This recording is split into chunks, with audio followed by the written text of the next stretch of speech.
Olá, pessoas da internet. Quando trabalhamos em Portugal, muitas vezes deparamos-nos com escolhas no que diz respeito aos sindicatos. Nos vão representar desde sindicatos afetos à distribuição alimentar, aos motoristas, aos professores, aos enfermeiros, entre muitas outras profissões e setores. Antes de mais, a sindicalização não é obrigatória, mas na maioria dos casos permite representação legal. Representação dentro da empresa através dos delegados e dirigentes e também assessoria. E mesmo nos sindicatos que deveriam ser instituições sagradas, por vezes deparamos com armadilhas e desafios. Por exemplo, o CESP pertence a uma associação, à CGTP, e é contra o banco de horas. A CGTP é uma associação que agrega vários sindicatos de vários setores. Em contrapartida, por exemplo, o CITES, outro sindicato do setor, pertence à UGT e assinou o banco de horas. Em resumo, o CESP é contra trabalhar à borla através do banco de horas e o CITES não. Este é apenas um exemplo de posições diferentes dentro do mesmo setor e coisas que realmente importa saber. Na cena sindical, a primeira coisa a saber é se o sindicato pretendido representa o nosso setor de atividade. No caso do meu, o CESP, a distribuição. No caso da FENPROF, por exemplo, representa os professores e assim por diante. Existem práticas pouco corretas em todo o lado e é importante explicar aos trabalhadores que os sindicatos não fazem milagres. E realmente, a força dos trabalhadores organizados é que viabiliza a mudança e as melhorias. Também é importante procurarmos o histórico de atuação na área e os resultados. O que foi conseguido pela pressão e pela luta dos trabalhadores pertencentes ao sindicato. Aumentos salariais, melhores horários, mais benefícios. Outra pergunta importante é pedir o CCT da instituição sindical. O contrato coletivo de trabalho é um acordo formal entre sindicatos e associações patronais que define direitos, deveres e condições de trabalho para um conjunto de trabalhadores de um setor específico. É um documento legal que estabelece as regras mínimas de trabalho no setor ou profissão, negociado entre sindicato, que é o representante dos trabalhadores, e as associações patronais, representantes das empresas. Depois de negociado, o CCT é publicado no Boletim de Trabalho e Emprego e passa a ter força de lei dentro do setor. O CCT garante direitos mínimos para todos os trabalhadores do mesmo setor e evita que cada trabalhador tenha que negociar sozinho, normalmente com desvantagem. Negociam também salários e condições entre empresas concorrentes e defende os trabalhadores de abusos.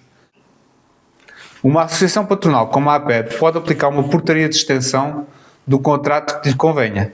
Pelo menos foi assim que aconteceu em dezembro de 2022 com a portaria de extensão do CITES, pelo menos pelo que eu consigo perceber. Em que a Associação dos Patrões da Distribuição aplicou o banco de horas a certos trabalhadores que não tinham representação sindical, pois estendeu a portaria de extensão a eles. Ainda assim, o CESP, neste caso, fez a oposição ao banco de horas, sendo as horas extra pagas na totalidade aos membros do CESP. A terceira pergunta é: quanto são as cotas e como posso pagar? Normalmente são 1% e existe a possibilidade de constarem da folha de pagamentos ou não, consoante a preferência da pessoa. Também percebe-se que se estivermos num vínculo precário ou se não tivermos efetivos, não seja uma informação que agrada ao patrão, por assim dizer. O patrão, assim, se estiver na folha, também pode dizer: olha, este é cá dos meus, é sindicalizado. A quarta pergunta é esta: o sindicato tem apoio jurídico e como funciona? Sinceramente não sei se todos os sindicatos têm apoio jurídico, mas no meu sindicato prestamos apoio jurídico. O apoio jurídico normalmente fica livre ao fim de 24 meses, mas já houve casos que ao fim de 6 meses foi preciso, as mensalidades que faltavam foram pagas, desbloqueando assim o apoio jurídico. A quinta pergunta é extremamente importante. Qual a posição do sindicato relativamente às questões que mudam tudo? Banco de horas, flexibilidade de horário e trabalho suplementar. Voltamos ao banco de horas novamente e, no fundo, é uma questão extremamente importante. Eu pessoalmente passaria longe de um sindicato que aceite o banco de horas.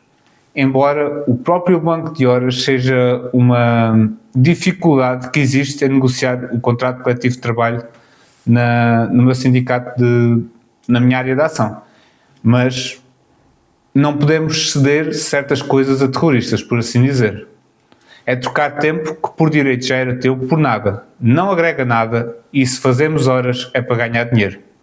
Não existe qualquer tipo de contrapartida neste cenário. A sexta pergunta é: o sindicato tem relações com outras estruturas sindicais ou está isolado? No caso da CGTP existem laços que se estendem a vários setores e diferentes atividades, desenroladas dentro do sindicato, e é uma estrutura estável. A sétima pergunta é: tem delegados sindicais no meu local de trabalho? Desde estar presente numa hora difícil do trabalhador até à intervenção nos locais de trabalho, esta deve ser uma das perguntas mais importantes. Alguém que nos acompanhe, alguém que testemunhe as coisas, que veja elas a desenrolarem-se, para que não sejam tiradas fora de contexto ou para que a narrativa não fique só no âmbito de uma única pessoa, a entidade patronal. E agora, vamos à última parte. O sindicato é transparente, manda mails aos sócios com informação, está disponível para falar e explicar, realiza plenários com os trabalhadores, é um sindicato que trabalha e se pode contar, ou um sindicato de sombra? Embora esta pergunta seja uma que é difícil de responder a priori, provavelmente irá ser respondida ao longo do tempo. E se não estiverem contentes, vão sempre a tempo de mudar. Espero que este vídeo tenha esclarecido o que é mais ou menos a função do sindicato e as perguntas que devemos fazer quando escolhemos um. Eu não sei muito, mas dentro do que me é possível, gosto de partilhar esta informação convosco. É sempre um prazer. Um grande abraço e até à próxima.